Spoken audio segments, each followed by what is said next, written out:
The world is saved.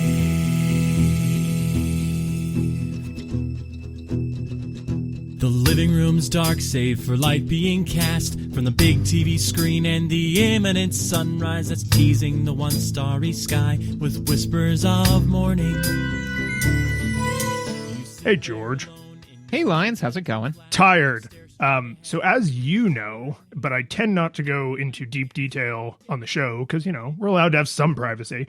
I have work that forces like kind of some weird scheduling things sometimes, and it gets in the way of like playing games and of streaming and like normal. It's hard to schedule normal things when like the way you pay your mortgage can come in and be like, do this instead. So since we recorded last, I had like 2 particularly disruptive weeks, and I actually have another disruptive week coming up after this recording, which will be in the past by the time this recording is released. But I have not gotten to do a lot of games, man, and it's been sad. I am sad, not for you, just sad at you. Like I am disappointed. That is the correct posture for you to have. So thank you for going straight to it. Yeah, no, I mean, like I wish I could like do a compliment sandwich on this one, but it's just you're terrible, and then the middle bit is you're worse, and then it's a terrible on the back end. No, I appreciate that, and what I really appreciate is not having to correct people, because every once in a while they're like, oh no, let me empathize with your plight, and I'm like, actually, you should just be profoundly disappointed. So if we could skip to that would be faster for everyone.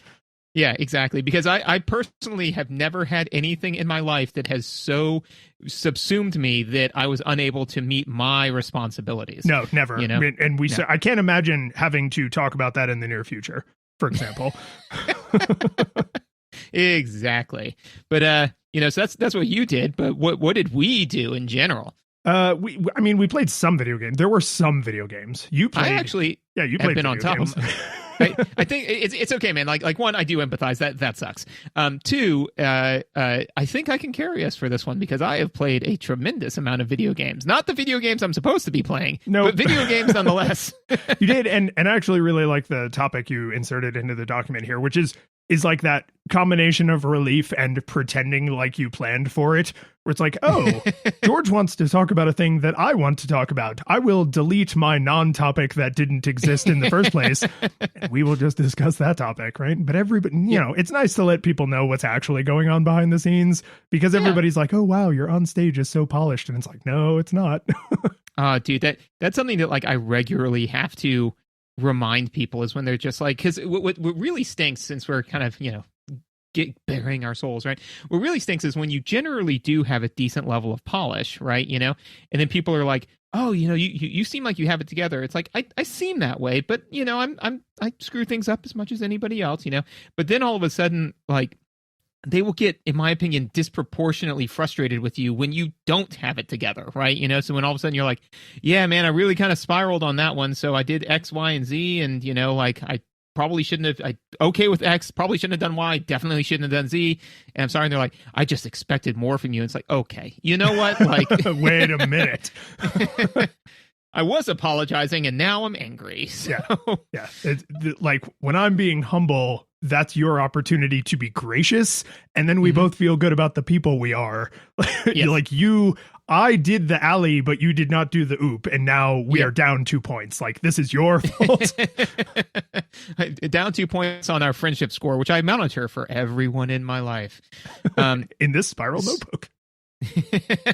So so normally we do mailbag, right?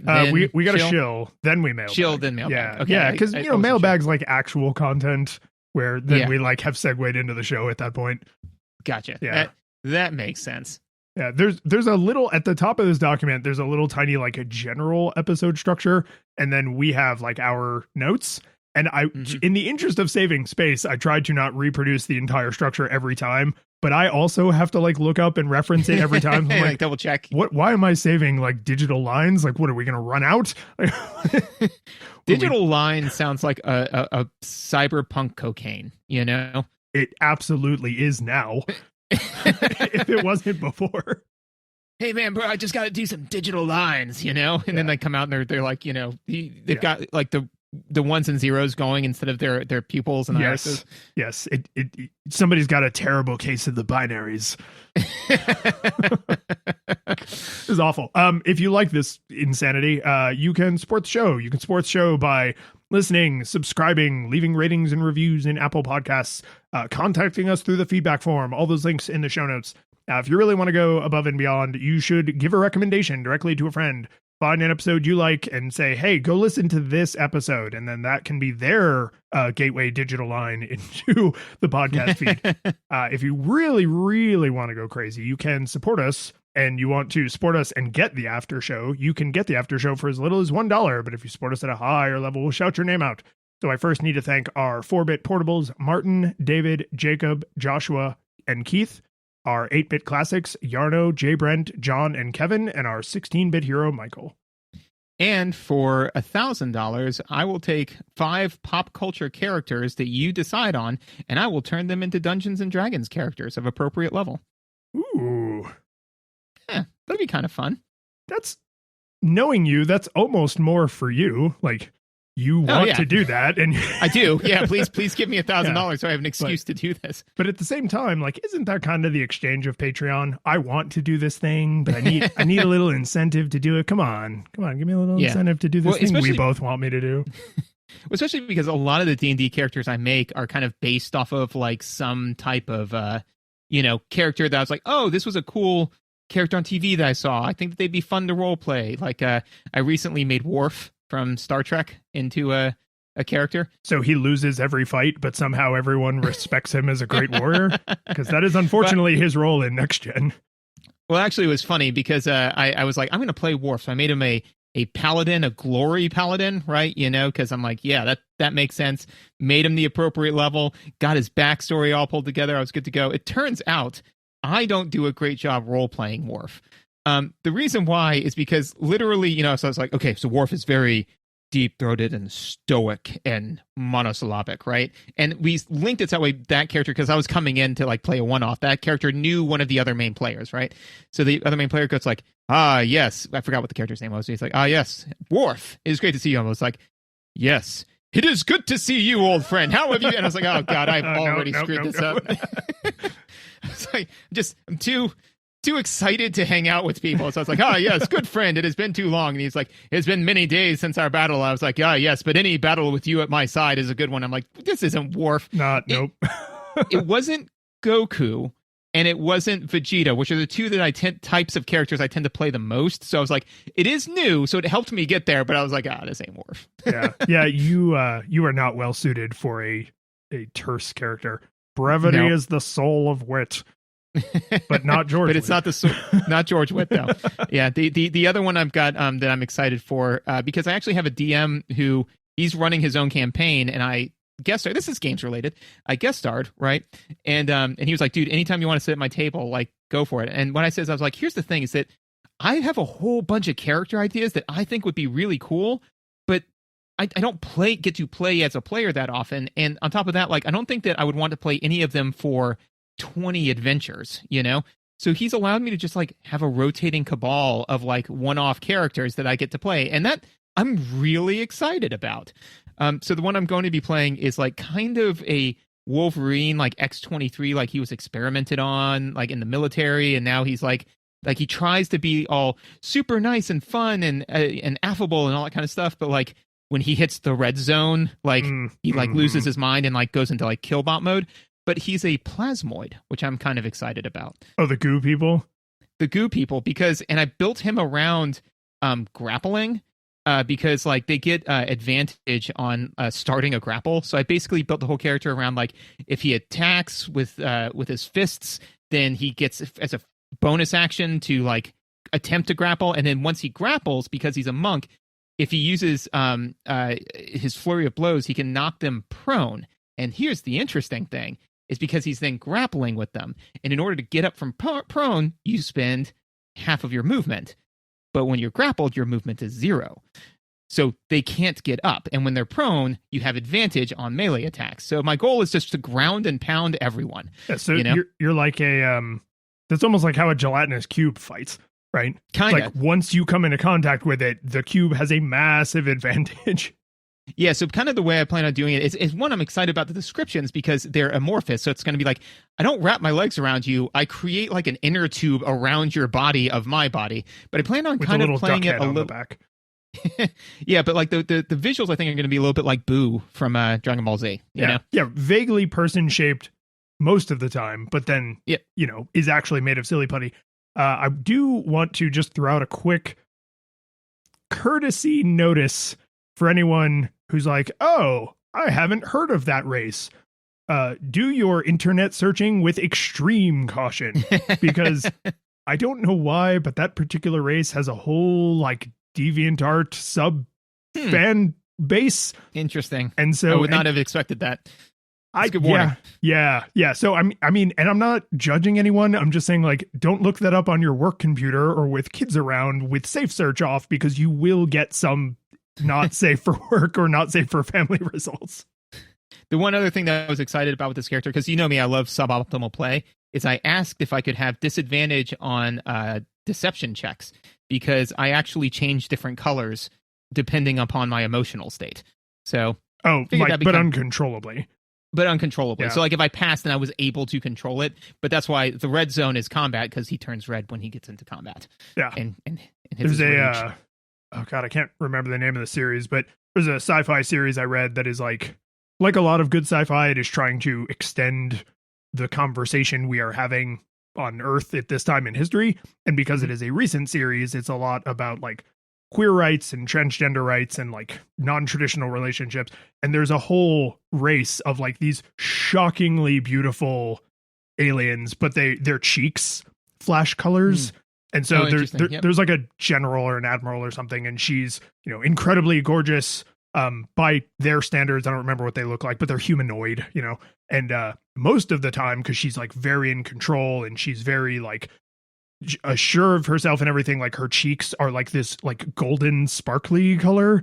And then every once in a while, like someone will like get her with a jab or bring up something she's like ashamed of or embarrassed about or whatever, and they'll like rainbow flash to other colors before she like gets control of herself again.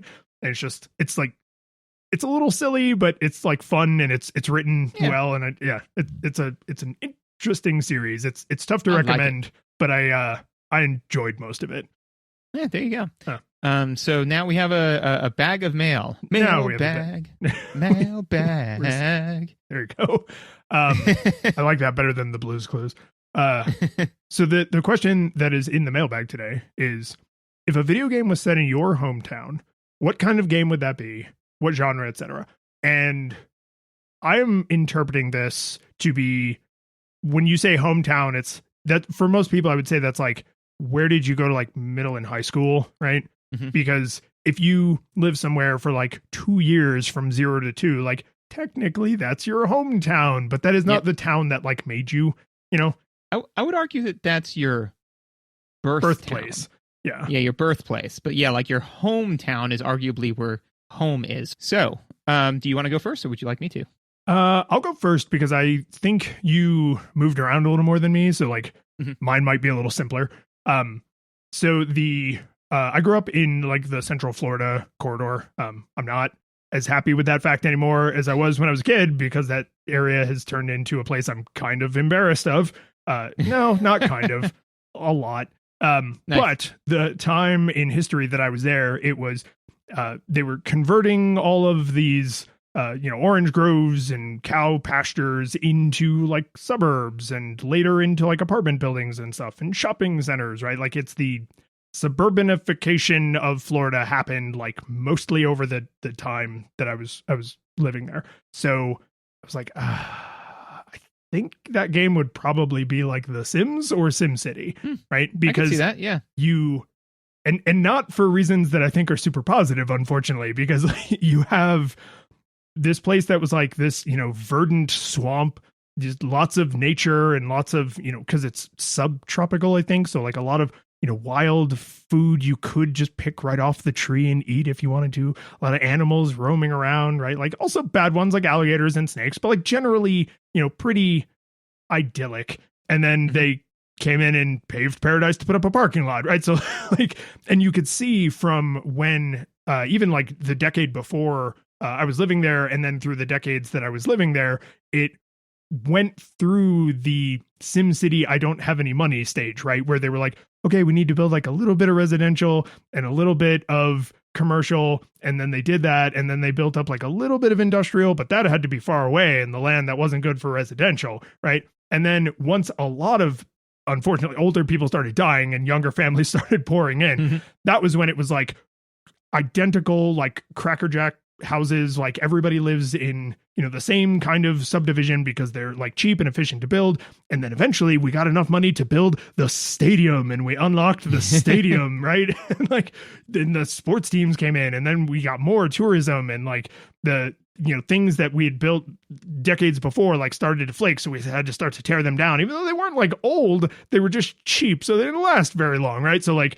there was that whole time, and Florida is like super flat, right? There's no, you can't stage a platformer in Florida, right? So like that was how that area kind of went. Unfortunately, there are other parts of Florida that I think you could have staged like a post-apocalyptic game in, or like a Mad Max kart racer. But the part I was in, I would say, was like basically this, like close to home, I would say, was like The Sims, and then like the larger game being played was kind of like Super Nintendo SimCity. Yeah. Yeah, I could see that, especially because, like with all SimCity games, eventually what do? You get bored and you start doing natural disasters. So you hit the hurricane button 3 or 4 or 17 over times. And right? over and over and over and over. Yeah. So, I mean, like, I think that you can really kind of gauge, like, Floridians from the fact that it's just kind of like, oh, did you hear a hurricane was hitting Florida? It's like, yeah, it was like a Category 1, you know? Like, I'm not super worried about that. It's like, when you get to Category 3, 4, 5, then it's kind of like, okay, we need to take this seriously. But now I mean, get out the sandbags. Yeah, I drove home one time in the middle of a tropical storm, you know, because you needed to get somewhere. What are you going to wait till it stops raining? It never stops raining. No, it's always raining. So I did move around quite a bit as a kid. So I was just kind of like, well, which one is my hometown? And I was like, you know what? I'll just do all three because why not? You know, this is more content. So I started and ended my childhood moving around in South Florida, you know? So I think though, so I'll do that one last. So the one that I moved to when I was about middle school was North Carolina, and we lived way out in the boonies. We lived in a small town outside of a small town outside of like a city, you know, behind an outhouse. Yeah, like we lived in a place where you had to do 2 full zoom ins to the map before it'll show the dot of the city that you're in, you know. So and I was coming from Florida. I was probably about 10 years old, right? And I went from like a Florida suburban, and we were out in the boonies. We had like a small ranch that we owned some horses, you know. So it was a lot of like hard work, and also like North Carolina has legitimate winters. So my memory of it, which is not to say anything about North Carolina, but my memory of it would akin it to don't starve, you know? I was wondering if you were going to go like idyllic, like, oh, it was like Harvest Moon, or if you were going to go like, it was like The Last of Us. No, because particularly I just remember the bitter cold, because that's the thing is I've lived plenty of places where it's cold. I live someplace where it's cold now, but like just the wet, damp, awful cold, and also me being from Florida, kind of unwilling to accept the fact that, you know, I had to change the way I dressed. So I'd be sitting out, you know, at the bus stop in, you know, 20-degree weather and shorts because I was just being that kid, you know. So I just remember being cold and wet and dark and like, yeah, don't starve. That's what I remember. Yeah, which sucks, but yeah, I feel that. Yep. So again, not representative of the state as a whole, but my experience. Then we moved to Colorado, and you know, I still visit Colorado semi-regularly, right? And so it's hard to say like whether this was my experience growing up or my like experience now, but this is the way I remember it growing up, which is Colorado's Wii Sports, man. You know? Tell me Colorado isn't Wii Sports. I mean, you got tennis, you got racquetball, you got running.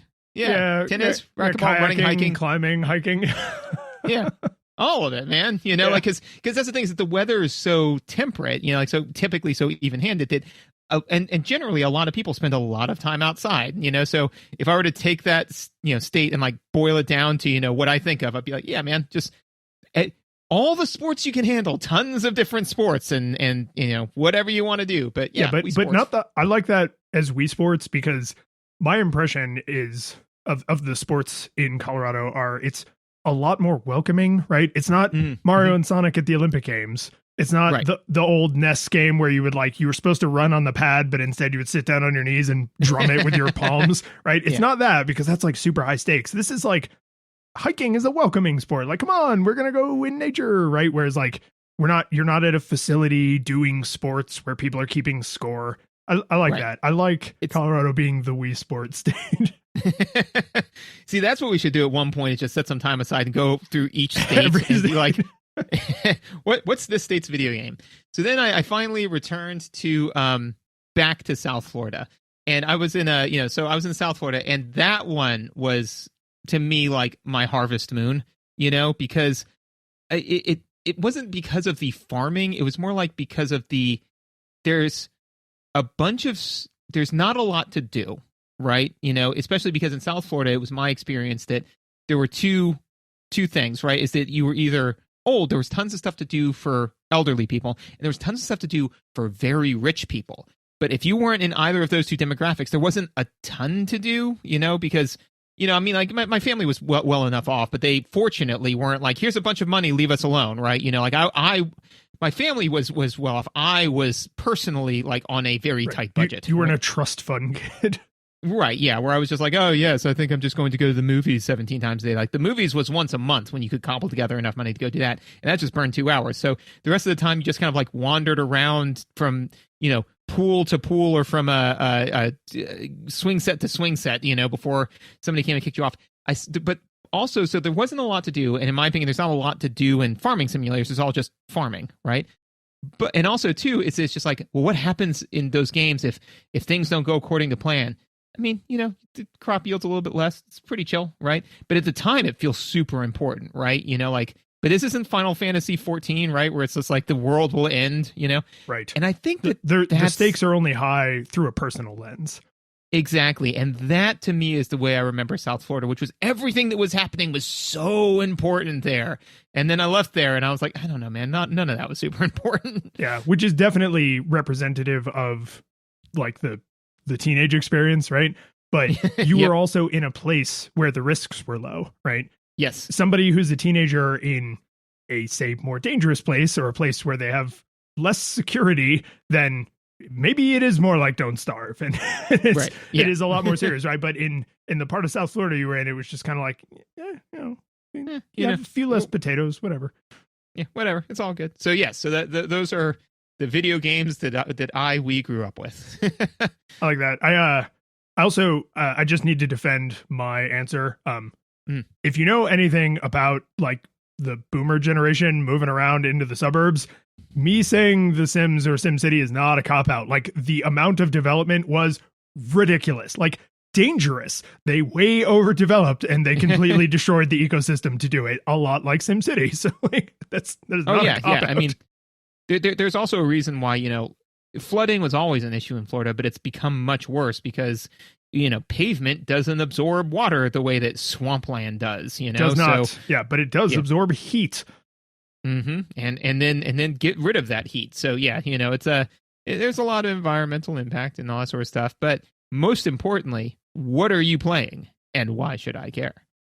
So I did say at the top, I did not get to play a ton of video games over the last recording window, I guess a couple of week, whatever. But there was a Nintendo Direct, which is like their announcement, right? And they do very focused announcements now. So they'll do, instead of like one big yearly event, they do like a bunch of small announcements, and it's just marketing, right? It's just their video press releases basically. And some of the games they'd already talked about. And normally I'm not like, oh, we need to talk about gaming news, because who the hell cares? But Nintendo has been slowly dripping out over the last few years weird modernized versions of old games. So when Mario turned 35, they had Mario 35, which was like a weird battle royale version of the original Super Mario Brothers. And then they had Tetris 99, which was like a weird battle royale version of Tetris. And so this time they released F-Zero 99, which is a weird battle royale version of F-Zero. And I've only gotten to play it for a couple days because it just came out like literally yesterday as of recording time. But one, it's free. Two, if you do play it, like play it soon because they have a habit of eventually shutting the servers for these off once they're like, because they're free, right? So eventually they're like, okay, we're done with that. But it's actually super fun. So it's all set in the original F-Zero like style, like the Super Nintendo style. And you have to do, I think, 3 like offline CPU only races to prove you understand like how the game works and the slight modifications they made to the mechanics that are available to you. But then you just get dumped, and that takes like 10 minutes, right? And then they dump you into like, okay, here's 98 other real drivers. And I don't play a ton of online games, but I do know a lot of like memes and stereotypes about online games. And one of them that I know is if you are playing Mario Kart online and everybody else in the roster has their username in Japanese and yours is in English, you are about to get stomped, just utterly stomped. And so I'm already a filthy casual. I would get stomped probably by other filthy casuals, but my first online game after doing the little, like introductory, here's how the mechanics work. I was like, oh, okay. Like I know those are CPU players, but like I was finishing first. I'm great. I got this. I'll at least do okay. No narrator, but he did not have this. He did not have this. So I get in and, all the cars look like they're lining up the starting line and it's like picking ones at random and showing you what their usernames are. And it was like a 3-to-1 ratio of Japanese to English characters. Nice. And all the English characters weren't Americans. Some of it was like French or Spanish or whatever, or German. But like, I was just like, there's way, way too much Japanese in here. I'm going to get destroyed, like absolutely destroyed. I didn't even finish the first race. Because in F-Zero, you can like take enough damage that you explode. And in this, you just have one, right? So if you explode, you are out of the race. Right. Right. So, and then whatever place, it starts counting up from the bottom. So like if you're the first person to explode, then you like finished 99th, right? If you're the second person to explode, then you finished 98th and it like counts up. I think that's how it was doing it. I did eventually finish some races like in the middle of the pack, like 40s, 50s. Not bad. There you go. Not bad, right? But I was just like, the races are short. They're fun. They're super easy to pick up because there's nothing to learn, right? Like it's just Super Nintendo F-Zero basically with like one additional mechanic. But it's neat. It's free. It's like, it's kind of nice that it's snackable. The only thing that's unfortunate about it is because it's on the Switch, but it's an online game. Yes, you can play it on the go if where you are on the go has internet, right? Sure. Yeah. So like it's good in handheld mode because you don't have to hold the thing for too long. But if you're like, oh, I'm going to go out for the day and I'm going to bring my Switch with me and play some F-Zero 99, it's like probably not, which is a bummer, right? Like you're probably not going to do that unless you like tether to your phone or you're someplace that has good Wi-Fi. So it's just, that to me is one of the unfortunate things about this style of game is it's like, oh, this is fun. I can pick this up real easy when I'm in my house in front of my television with good Wi-Fi, which kind of like undermines the whole portable aspect. But I recommend, I know your Switch like randomly floats around your house, but it's free. If you play it for 20 minutes and you never touch it again, at least you can like kind of see the brutal insanity of 99 cars piled on, because these are not new tracks. These are the original F-Zero tracks, just with 99 cars on them. Well, and I like, from my experience, I like Battle Royale games with a very low skill ceiling, if that kind of makes sense, right? Because Fortnite, for example, or PUBG or whatever, right? I've never played, I did play Fortnite very briefly once, but I never really got too into those because, you know, you get thrown in with a whole bunch of people and their skill level could be insanely high, right? So you get thrown in and then you get headshotted and it's like, cool, was that fun for you? And it's like, no, not particularly. It was probably for the other person who's going to go on to headshot like 10 other people. So it was fine fodder. But there's one game that I'm blanking on the name right now. But basically it is a battle royale where the physics are super gummy. You know, like you have like kind of not great. You play like a little kind of marshmallow person kind of a thing. Do you mean Fall Guys?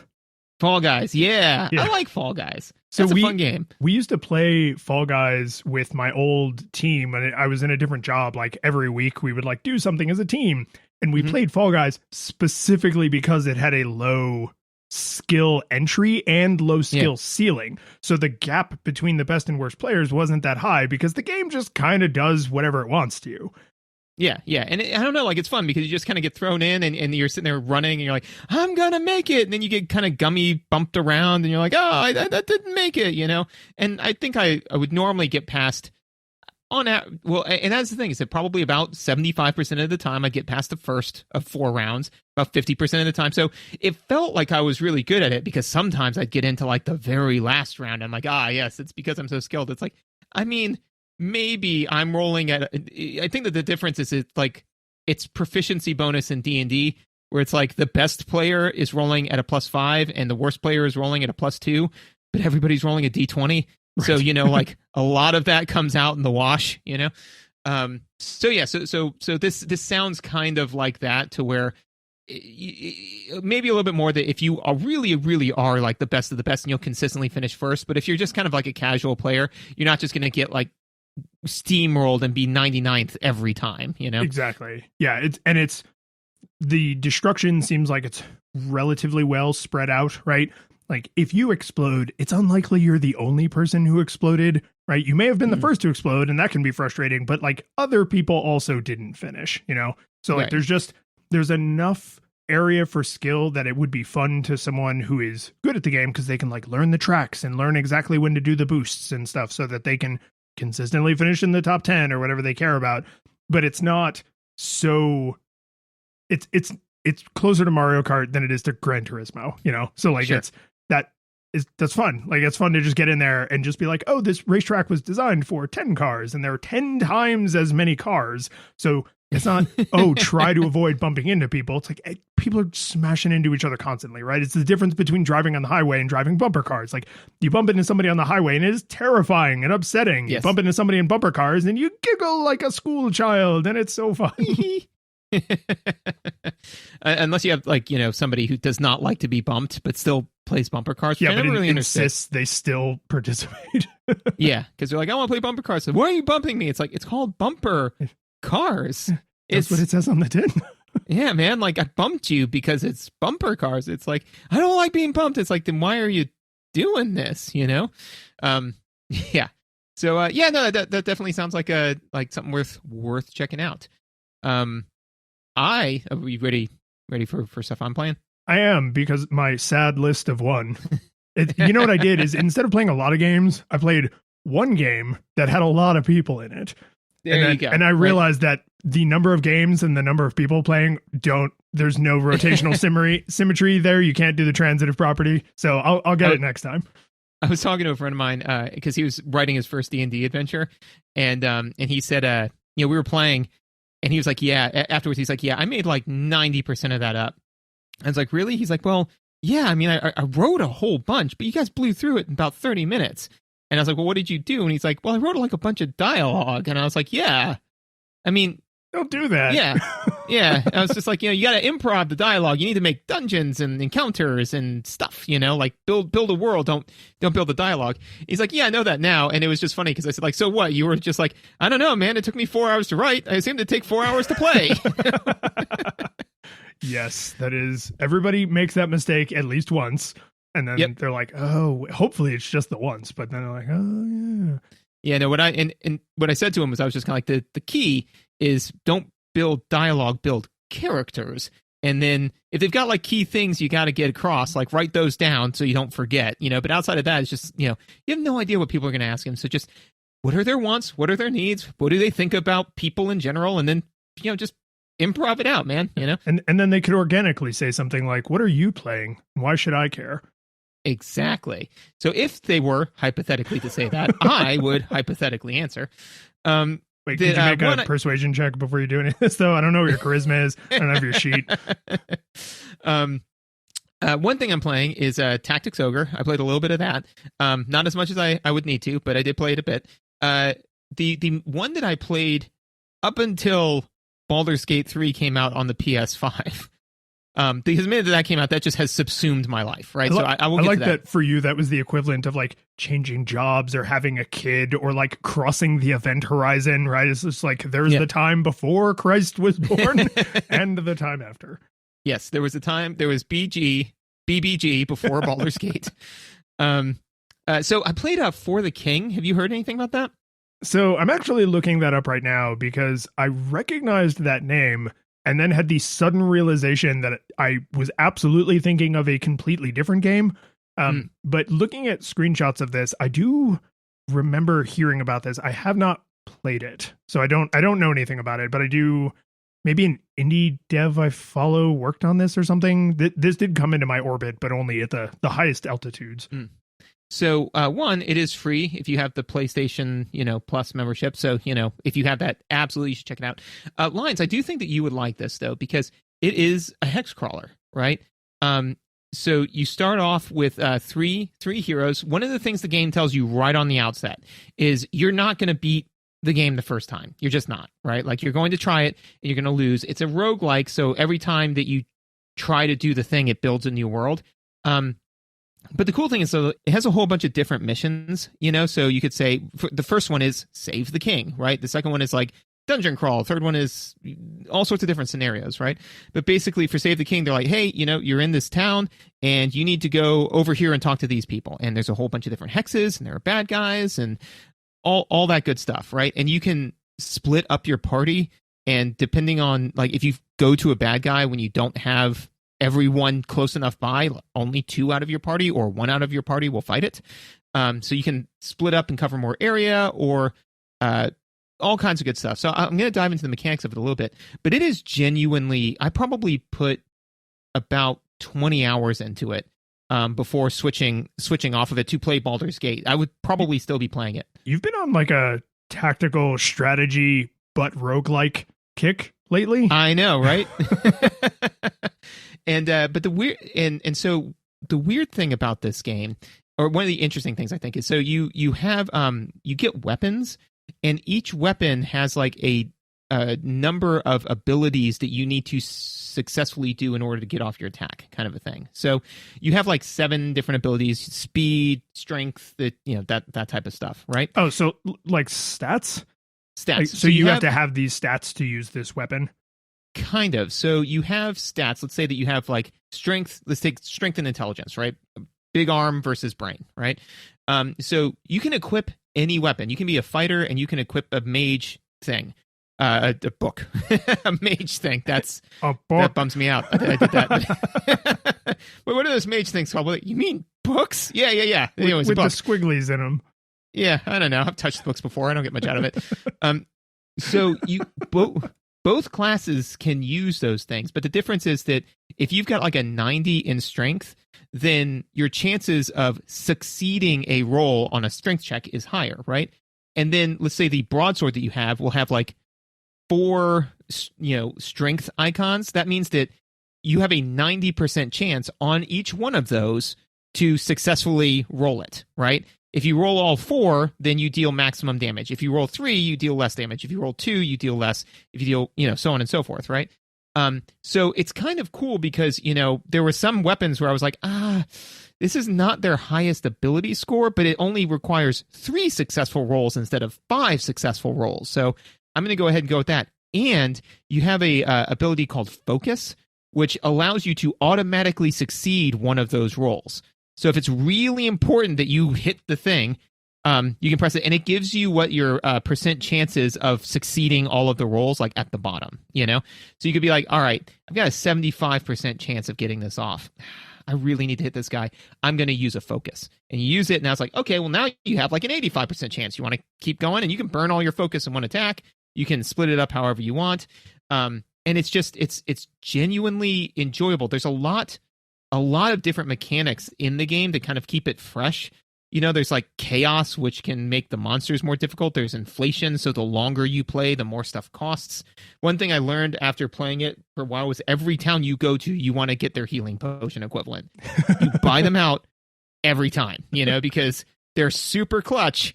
And if you don't have the ones you need, it's It's really important. It really sucks for you. You're like a healing potion locust. Like, they see a cloud of your party on the horizon and they're like, oh no, the bottles are rattling on the store shelves and the cloud goes over the town and everything's fine, but all the potions are gone. And like one of the other things is you can get in your ship and like, sail places, and again, all of that's done on hexes as well. But at one point they were like, yeah, man, you can spend $100 on a ship, $200 on a ship, like whatever you want. Do you want any caustic ink? And I'm like, the hell's caustic ink? It's pretty expensive. They're like, no, it's cool. It just keeps the Kraken at bay. That's all it does. No big deal. And I was for like 9 turns. I was like, what? I don't know. It's pretty expensive. No, I think I'm good. I fought the Kraken once, and I said, no, we are never leaving town without that ink again. That was atrocious. But yeah, it's and again, like if you have the PlayStation membership, it is free.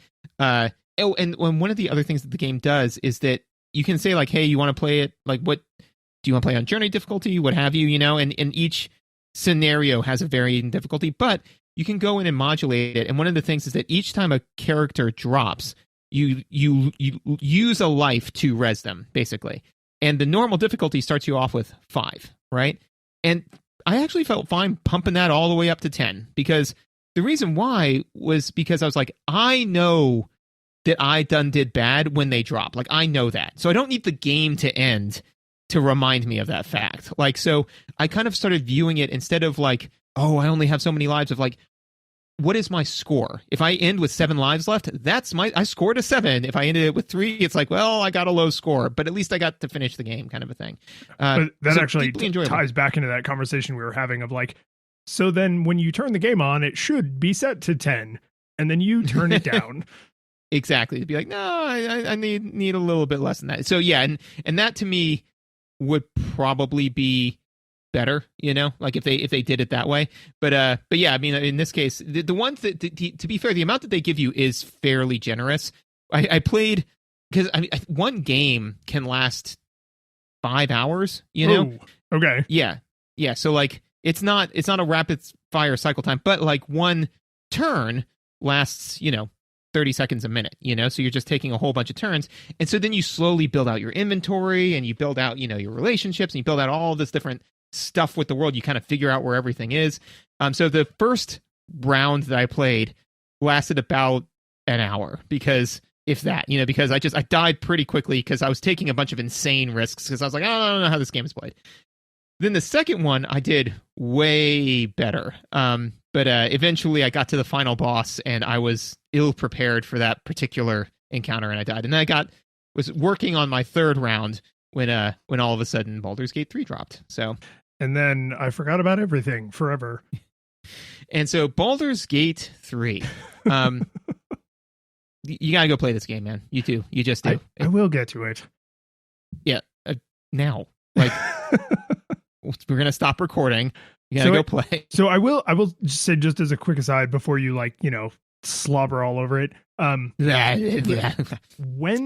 AAA games come out, depending on who the manufacturer of said AAA game is, dictates a lot about how willing I am to buy it at release. Because some studios are known for their hilarious early bugs. Baldur's Gate 3, for example, people were really into how horny of a game that was. Like, super horny game. And then there was an interview with one of the lead developers who kind of had to sheepishly admit, didn't mean to make it that horny. There's a horny variable that was tuned to 11 and it was only supposed to be on 8. So there's going to be a patch coming up where people are going to be less aggressively trying to court you, because that's not what we intended. It does not create a realistic experience. It makes more of a harem anime where this mediocre hero somehow has everyone in the universe throwing themselves at you.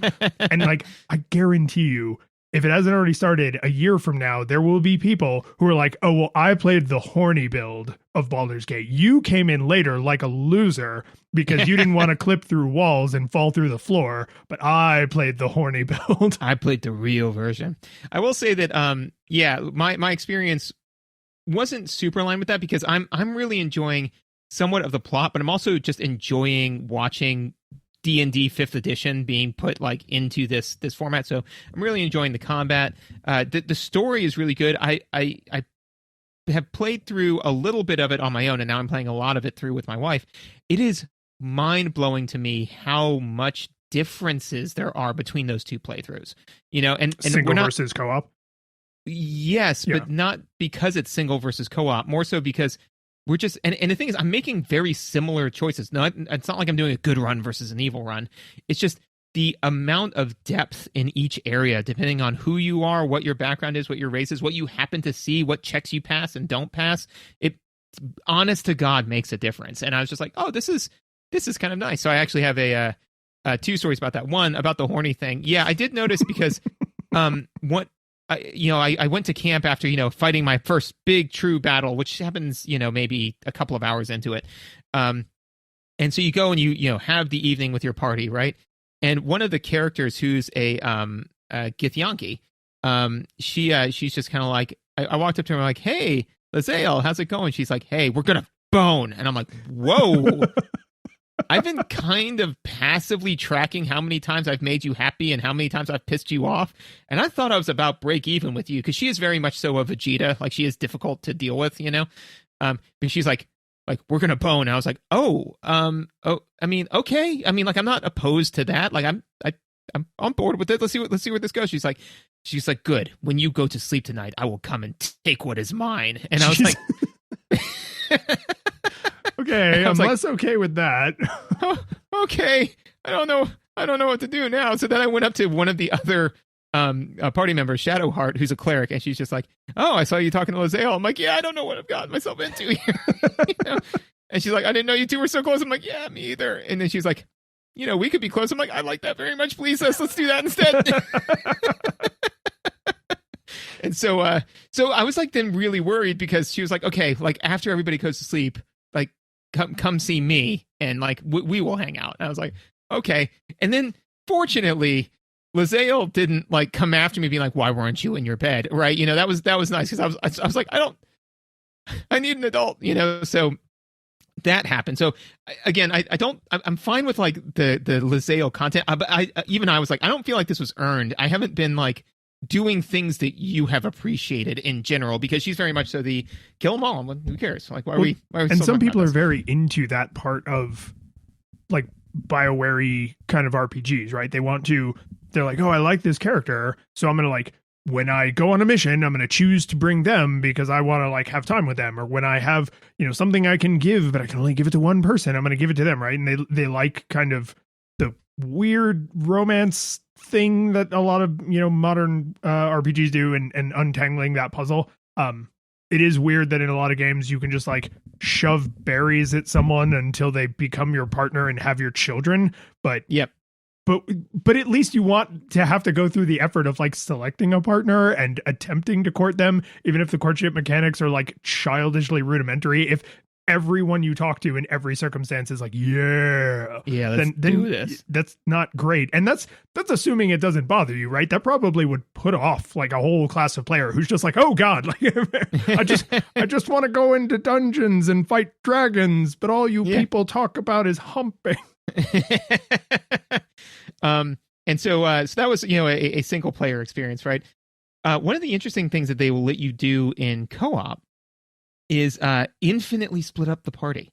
Actually, they'll let you do it in single player too, where you can just say like, hey, stay there. And they'll let you walk 50 leagues across the map and just, how big is your party? 4 people. 4. Okay. Yeah. So being down a person is bad. And I accidentally told somebody to like stand still without knowing it. And then we got into a combat where I'm like, where is this other person? And they were in the overworld map. Like we were in a crypt.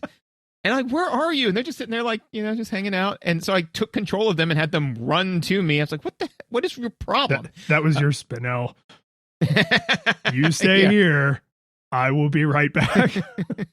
Yeah. And then that's the thing is that she came back and she was mad at me. She said something, I forgot what it was. It was like, she was sitting there silently wondering night after night, is this how it works? Is she doing it right? So depressing. Oh no.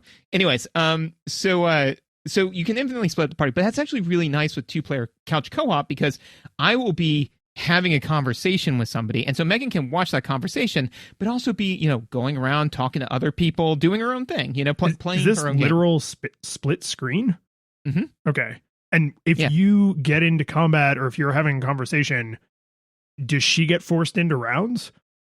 No, which is really helpful. Okay. So I was going to say, because that would be brutal. Yeah. If I get forced into rounds, I can literally just sit there and not take any turns, and then she can run across the map, and then when she gets close enough, it will put her in rounds. The disadvantage to that is then they are normally right on the outskirts of combat, so it takes them a minute to like get there, but she's a ranged character, so it's... Well, and that's the exchange for, they traveled 1,000 miles instantly, and we're going to make you do this last 500 feet realistically. Exactly. Yeah. So I think I think it's balanced pretty well. But basically, when I was talking to somebody, she went off and because she was the rogue and she passed a check, she found like this secret little hideaway place, and she was like, oh, that's pretty cool. And she went down in there, and there was like, because it was kind of a tiefling camp, like a refugee camp, and there was a kid down there, and the kid was like, oh, this is our camp, you can't be down here. And she was like, I mean, make me leave. What are you gonna do? You're a kid, and she's like, oh, I'll tell you what I'm gonna do. I'm gonna count to 10. 1, 2. Kid counts to 10 and then like runs off, right? And you're like, all right. And she kind of explores, the caverns, and it's like, I don't know, there's not a lot down here. So we then fast travel away, right? We then go back, and I'm off. So she went back into the city, into the town to like sell stuff, right? I was like, you go sell some stuff. I'm going to go take care of one thing, and then I'm going to go to where you are. And, she just walks up, and somebody walks up to her and goes, hey, you've broken the law. And she was like, what? And they're like, yeah, been threatening children, you monster. And this was like 2 hours later. We kind of forgotten that first bit, right? And she's like, what do I do? And I'm like, I don't know, man. I'm pretty far away. Like, you're gonna figure it out. And so she was like, okay. So I said, okay, hang on. I saved the game because I'm like, we're going to try a couple of different things. So, because save scumming 100%, you kind of have to do it in some places, right? So I ran over there. I'm like, okay, because basically she tried a couple of different things, failed all of her checks, So it came down to, are you going to fight? Are you going to let this person take you to jail, or are you going to fight them? Right. And she was like, I'm going to fight them. I was like, all right, man, let's do this. And so as we're fighting, I'm like, we are killing an unconscionable, uncomfortable number of refugees. Like, I'm not okay with this anymore. You've got to go to jail. So we reload the game. Imagine you just take one of the corpses, like their like police officer's hat, their guardsman's sash, and just put it on and like turn on her. It's like, I'm so sorry, I can't support this anymore. You're like, this is pretty awful. So yeah, she then goes back and she's like, okay, I'm going to like take me to jail. So she gets thrown in jail. And so I'm also now still working my way back. And it's just like, she's in jail, locked door. She's a thief, no sweat. She doesn't have her thieves' tools on her because of course they took them off of her. Right. So she's like, they're not completely incompetent. I'm just stuck in here. And I was like, I don't know what to tell you. So I walked up to the guard and I was just like, hey, the guard was dealing with something else. I was like, hey, let's be friends, guards. And it's like, okay, cool. I was like, cool. I'm just going to open this door over there. And they're like, no, you're not. I was like, no, that's fair. That's good. Yeah. Good guarding. Good job. Good. I was just making sure you knew. Yeah. And so I'm sitting there like, are you dead? Like, do you just serve out your sentence now? What do we do? And so fortunately I was able to find the chest where all of her stuff was, and then hand it to her basically through the bars and say like, okay, now pick the lock, while the other person wasn't looking. And then when you do, it says like, hey, just so you know, people are going to know your face in town for a little bit because you just broke out of jail. I'm like, we need to fast travel away from here and not come back for a while. And I say all of that to say, one, just to tell the story because I thought it was funny, two, to kind of exemplify what the 2-player split screen, how much fun it can be. But three is that like, honestly, when we came back to the town, because that was the only place we had to sell stuff, right? When we came back, Megan was legitimately nervous that they were going to like come after her. And so she actually started sneaking and stealthing her way in for a while until like she felt comfortable enough to kind of pop up and walk around, and they had kind of forgiven and forgotten, right? Her star ranking went down. Yeah.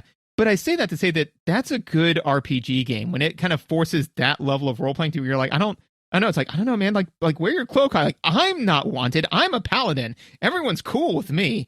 You've been threatening children, though, like a monster. And so now every time something goes sideways and she gets stuck in like a conversation, I'm like, you've been threatening children again? She's like, that was one time. One time, and I never did it again until later when I do it again. You threaten. You see, that's the thing. But did they call me O'Malley the boat builder? No, but you threatened one child. See, it's funny because that's like the PC like radio edit version of that joke, but it still works. Yeah, right. It's a well-made joke. So that then brings me to my subject, right? Which I'm interested to kind of discuss with you, which is that I just highly recommended For the King. Really would recommend you play it, especially if you got the thing that makes it free. It is 100% worth free. Baldur's Gate 3 have been playing the absolute mess out of that and just enjoying every second of it. I've been playing it to a life-destroying amount. And you know what both of those games have in common? They're turn-based combat. Turn-based combat. Turn-based combat, which turn-based I notoriously hate. Yeah, I've been loving famously. And I've been loving both of these games. So I had to think about like why is that? So turn-based combat, pros and cons. I really think though that for me personally, the thing that I tend to associate with turn-based combat is JRPGs, right? And I mean they famously are turn-based combat, right? Both of these games, though, every single turn has decisions associated with it, and every single one of those decisions matter. You know, so like I think that is one of the things that I enjoy that is making this tolerable. Because in Baldur's Gate, you know, when it says like, all right, you know, Paladin, it's your turn. You're like, one, you have 3 different, very distinct and meaningful choices. You know. Every class does, but like, you know, for example, it's not like, well, do I cast Flame Bolt or Fire Bolt or Fire 3? You know, it's like, well, I'm going to cast Fire 3 because I have enough potions and, you know, whatever. Like I'm going to hit them as hard as I can with the RPS that matches their RPS, right? So that's not a choice, right? You know, but for this one, it's just like, hey, do you want to attack recklessly, which means you have a better chance to hit, but you will also they have a better chance to hit you, or do you want to go heal? You know, like, which one of those things do you want to do? It's like, I don't know, man. And so I'm like looking at the turn order. I'm like, well, this person's down, so if I heal them, they'll actually get a turn before that other person, but they only get to use a bonus action, not a full round action. So do I want to spend my action to give them an action? Are they going to get dropped next turn? And so you there's a lot to think about and a lot to decide, to where it really makes it feel like every choice and decision matters. Whereas in a lot of turn-based RPGs, that does not seem to be the case. So the thing that I came to realize very late in the game is you can't have a symbiotic relationship between quality of combat and quantity of combat, right? Mm-hmm. As the quantity goes up, the quality has to go down, because you can't be making decisions that complicated in a game with a high random encounter rate, because it would be exhausting. And if you made a single mistake, it might have catastrophic effects, right? Final Fantasy 1 has a ridiculously high random encounter rate, and when they re-released the pixel art remaster, they toned it down, but really not enough. Like, shockingly, I wouldn't be surprised if they've actually tweaked it since release, right? Because it's a modern game, so they could patch it. But it's like when one of our friends was playing through it, I just remember her being like, oh my God, like, thank God for double speed and auto battle, because there's just a million press A until they're dead, right? And so I think you are getting to the part that is like where the fun measurement happens, which is, if I'm going to be in combat, I want it to be interesting and I want it to be fun, right? Which is why a lot of people are like, no, what I want is an action game. And it's like, yes, action is fun because you're making lots of interesting decisions, but you can also then just have games where it's like, instead of pressing A on your turn, you hammer A so that you're attacking as fast as possible. And that's also not fun, right? So it's the interestingness that you're, I think, as a designer, trying to keep as high as possible. And to me, the easiest way to accomplish that in a turn-based game is to lower and maybe even reduce to zero random encounters, right? So when combat is happening and you are picking things to do from menus, they are interesting decisions because you don't have to make a million interesting decisions. You're being asked to make 10 interesting and complicated and cognitively fatiguing decisions, right? So that would be like one thing I would start with is like, that is probably a critical difference is don't have random encounters basically like, or make them so hand wavy that like, you don't even notice them. Maybe like Earthbound has the only implementation of this that I know of, but it might be other places where once you are so powerful compared to the random encounters that you would kill them in one round, when you're because you see the monsters on the overworld, so your sprite interacts with their sprite and it just goes and makes the like critical hit noise and then just tells you how much experience you got. Nice. Yeah, no, I agree with that because what For the King does is there are, I guess, what could be called random encounters, but because it's a hex crawl, you see where they all are, and each one has a like radius. Where so if I go and I touch this person as a random encounter, if there are other monsters within that radius, they get sucked into it. So again, I am then making a decision on like, well, and when I touch them, I have the option to try to sneak past them, so not interact at all, or ambush them to where I am only fighting them. They don't get to pull everybody into their sphere. But most of the time when you try to ambush them, you only have like a 20 to 40% chance of success unless you burn focus in order to up that. So it's like, well, so again, just that is to your point, like you're making a very involved decision of how do I want to handle this? It's not just like walking in and do, and you're like, okay, all right, I got to go kill another. I have to go kill another bird like a sociopath. And in Baldur's Gate, there are no random encounters. And because of that, you can tell that each encounter that they've made, one, the AI is pretty solid. There are definitely some tweaks that could be used. For example, they will absolutely let you say, I go attack the ground near the bad guy. They'll let you do that, I hate when games even make that possible, let alone make it easy. Like, I fire a healing spell off into the woods. And it's like, why is it even... You had to build an engine that allows that. Why did you make a universe that makes that level of stupidity possible? Yeah, one other one that I did by accident was I had a character that was down in front of the bad guy, and my imp went flying up to the bad guy and stung my character that was down. And I was like, yeah, no, that's what I wanted to have happen. I wanted to really make sure that person's put into a grave, Like, so again, actually, to take that back to Final Fantasy 1, so, Final Fantasy 1, you had heroes on the right, enemies on the left, and Final Fantasy 1 was 100% A, then B, then A, then B. So you say, here is what all of the heroes do, and then you all take your actions, then the monsters take their actions, then you assign your hero actions again, which means if you have 3 imps and your fighters are all swinging on one imp trying to kill it, and the first fighter kills it, the other 2 now attack that empty square and just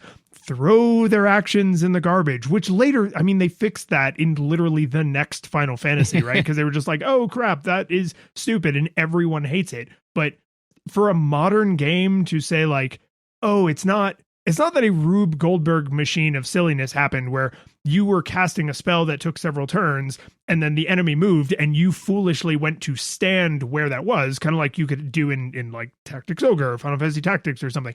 This is just like, I pressed the wrong button and so I did an incredibly dumb thing. Like, don't let me do that. These are supposed to be like powerful adventurers. Don't let me feel that stupid. Yeah. And to be fair, it is rare that that's happened. So like they do, like, for example, like let's say that there's a, 1 meter radius circle where the bad guy is, then the radius circle that you would be in for it to still register like, oh, you want to go attack the bad guy is like 3 meters. It's a big circle, but like if for whatever reason you don't get in that circle and you then hit the thing that like I just did it right before getting on where I just ran up and swung at dirt and I was like, yeah. The nice thing is that typically, unless you're really in a harrowing encounter, making that one screw up isn't gonna in the world. But in Baldur's Gate, not only are there no random encounters, but each encounter is very like lovingly crafted. To the point where there are levels to encounters that I didn't even know existed to where some real silliness can happen. So there's one area where you go relatively early, where you go in and there's like a bunch of like a goblin camp, and they're camped out in like an old cathedral, right? So you go into the cathedral, there's a goblin priestess queen, a drow priestess, and a hobgoblin priest, right? And so you've got to basically kill all three, right? So for the first time I fought the goblin priestess, I said like, hey, we should go talk in private, and she said, all right, let's go talk in private, and I beat her to death.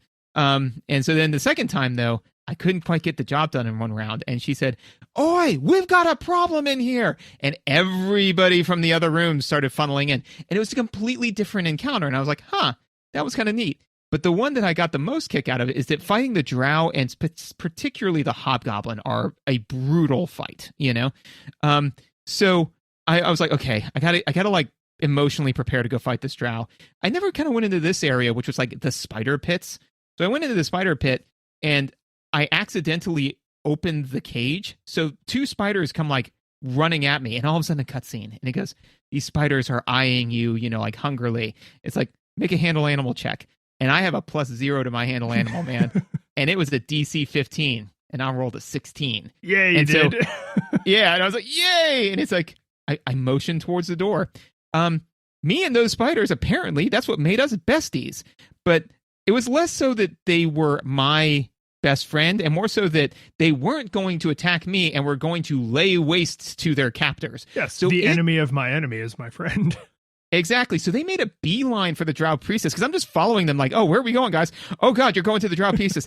And they just started wailing on everybody, right? And everyone's wailing on them. So I'm like, I'm going to help my buddies. So I joined combat and took out the drow priestess, right? So we, take her out. And I'm like, okay, I need to take a short rest. I'm going to go ahead and loot some of these bodies. And then I looked to the left. I'm like, why is that hobgoblin coming towards me?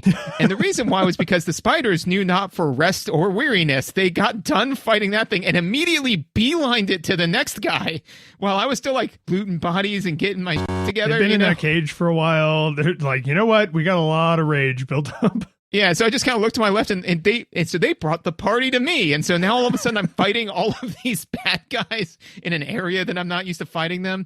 But I will tell you what, there is nothing more satisfying, because there was like a kind of a pit area, and I was like, oh wait, I've got this item that allows me to knock people 10 feet back. Yeah, and the answer is yeah. I croquet smashed that guy directly into that pit and basically dealt 80 points of damage because he just fell, Indiana Jones style, completely to his death. And that was satisfying. So I say that to say that all of that is so fun and satisfying because each move matters and interacting with the environment matters, and as opposed to just like I hammered A until their hit points went to 0, So I need to make an addendum to my previous statement of like, don't let me do things that are stupid, which is to remember the fact, because I knew this and I forgot. So did you ever hear of a game called Divinity Original Sin?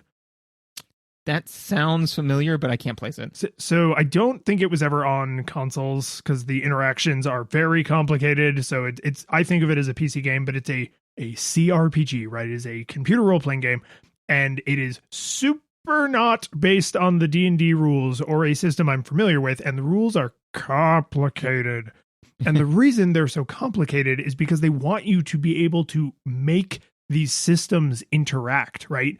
So a quintessential example that comes up like right in the beginning of the game is you learn very early that terrain matters, and you have all sorts of ways to modify the terrain. So you can freeze the ground or make the ground wet, or you can spill oil and then light the oil on fire, right?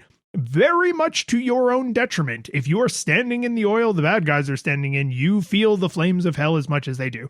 And I say all that to say that game was very, very successful with a certain kind of player because they loved teasing those systems apart. I couldn't get into it because I was like, this is D&D from a mirror universe. I don't know any of these words. I don't understand what the hell any of this means. And it's confusing to me because my brain is so hard trying to apply D&D logic to this game, but I need to think like a good tabletop role-playing game player, but I need to stop thinking in terms of the D&D rule set that I know. Flash forward, that's the company that built Baldur's Gate 3. So they brought that insanity to a familiar rule set, right? The 5e rule set. And so my addendum, my sequel to Don't Let Me Do Stupid Things is unless you also let me do awesome things, right? So in Final Fantasy 1, swinging at the air, there was no counter to that. There was no, sometimes you hit 2 or 3 enemies because it was a mighty cleaving swing and you're great, right?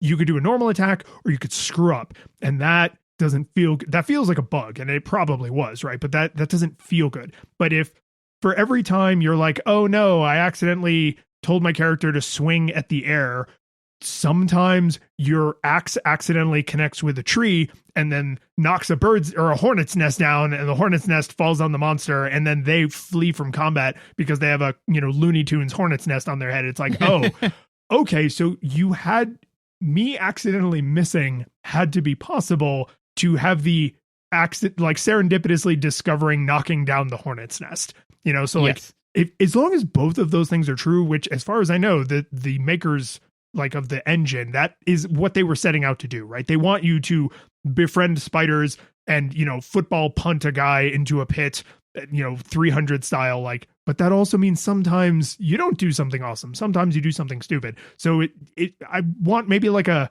2-to-1 ratio, maybe like if you're being generous, like a 4 or 5-to-1 ratio, like for every several cool things I'm allowed to do, occasionally I do something very stupid, and that makes the story more interesting, and that's fine.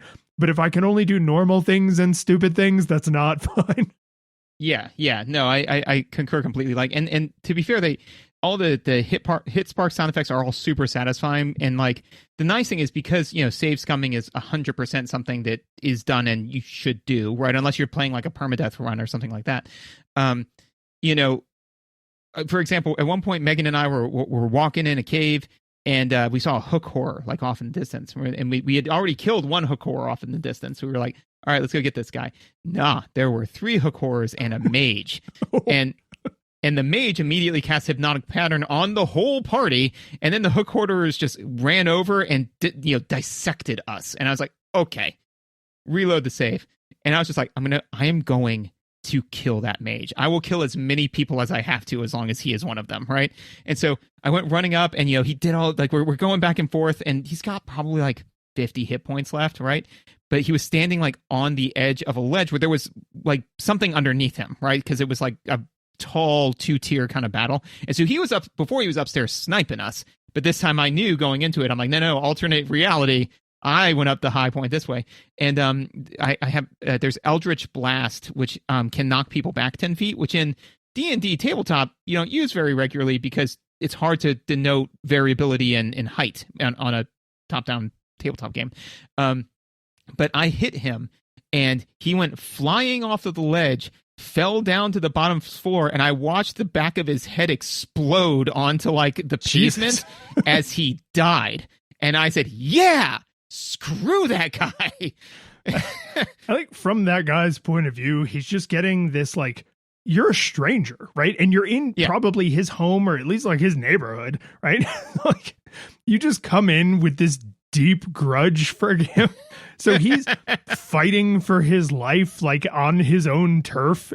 You're just like, nah, man, we got a score to settle. Like, I don't even know who you are. Oh my God. I was the Scarlet Witch, and he was Thanos. You know?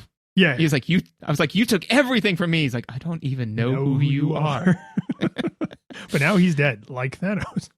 Like Thanos. And so, anyways, so turn-based combat, I think we kind of nailed it, which is every decision has to matter. And the number one decision you need to make is go buy Baldur's Gate 3. The curtain falls. The music plays. The credits roll, then it all fades to black. And you're left by yourself. The fanfare is gone. There's no player 2 there by your side to share victories won. But as you slowly progress down the hall to your bed, a few great events leak back into your head from the time that you spent traversing the land, battling evil, fighting the darkness, just sword in hand. Your memories creep in with the edge of a smile. You realize again what you lost for a while. You're gonna think back much less on how you saved the day.